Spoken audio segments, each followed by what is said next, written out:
Hi అండి, అందరికీ నమస్కారం.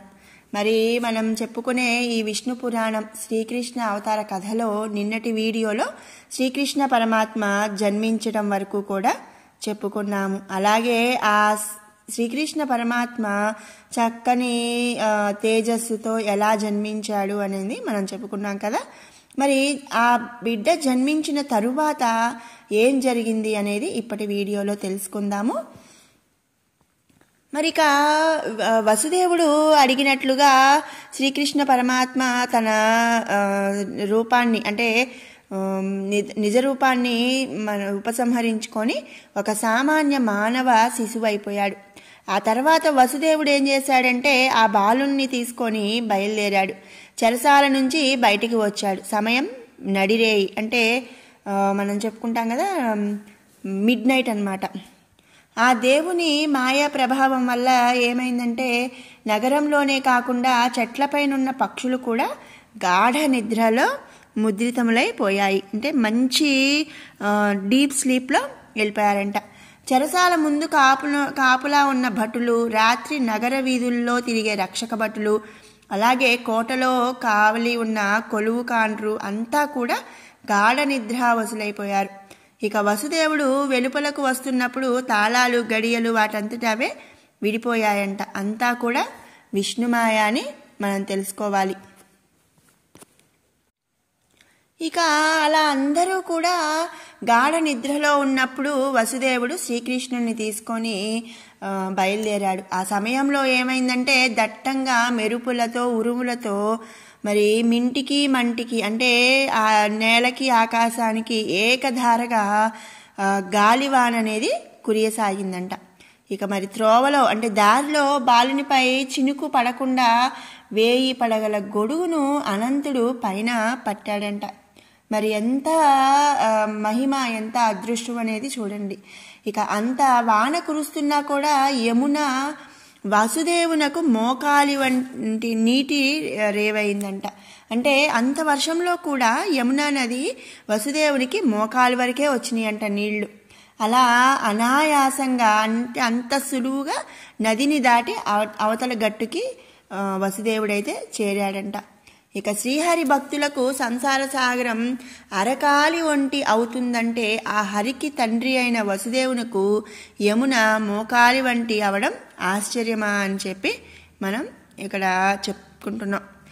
మరి ఆ జడివానలో ఏం చేశారు? అంధకార బంధురమైన ప్రకృతి తోడుగా వసుదేవుడు వెళ్తూ యమునను దాటి స్నానాల రేవు వద్ద నందులను కొంచెం దూరాన్ని చూశాడు. పన్ను చెల్లించడానికి వారు కంసుడి దగ్గరకు వెళ్తున్నారంట. తన సమాచారం వారికి చెప్పటం ఆ సమయంలో తగదని చూడనట్లు చాటుమాటుగా నడిచి రేపల్లలో ప్రవేశించాడంట. అలాగే నందుని మందిరానికి కూడా వెళ్ళాడంట. ఆ సమయంలో దుర్భరమైన ప్రసవ వేదంతో యోగ నిద్ర మహిమచే మైమరిచి తనకి కూతురు పుట్టిందన్న తెలివి కూడా లేకుండా యశోద నిద్రాముద్రిత అయి ఉందంట. అంటే బాగా తను కూడా డీప్ స్లీప్లో ఉన్నదంట. అప్పుడు వసుదేవుడు ఏం చేశాడంటే మెల్లగా నడిచి వెళ్ళి ఆ ఆడబిడ్డను తీసుకొని తన కొడుకుని అక్కడ ఉంచి వెలుపలకు అంటే బయటికి వచ్చేశాడు. రేపల్లలో ఆ చీకటి రేణి తెలివిగా ఉందనలేము. నందునింట ఉంచి వెలుపలకు వచ్చిన వసుదేవుడు వెనుతిరిగి వచ్చి మళ్ళీ యమునను దాటి చెరసాలలోకి ప్రవేశించాడంట. అంతలో ఇక మరి వసుదేవుడు చెరసాలలోకి ప్రవేశించిన తర్వాత కావలి వాళ్ళు లేచి లోనికి చూశారంట. బిరబిరా కంసుని అంటే గబగబా వెళ్ళిపోయి కంసుని వద్దకు పోయి దేవకి ప్రసవించినట్టు చెప్పారు.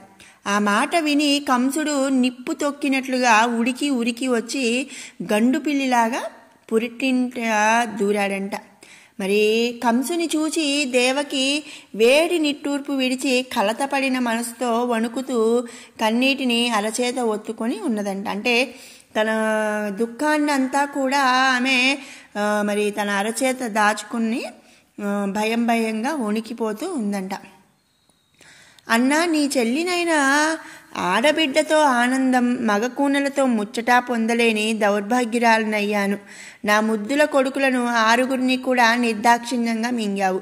ఈ ఆడబిడ్డనైనా సరే విడిచి నా కడుపు ఉడుకు కొంత, అంటే కడుపు కోత కొంత తీర్చు అని చెప్పి బ్రతిమాలిందంట దేవకి.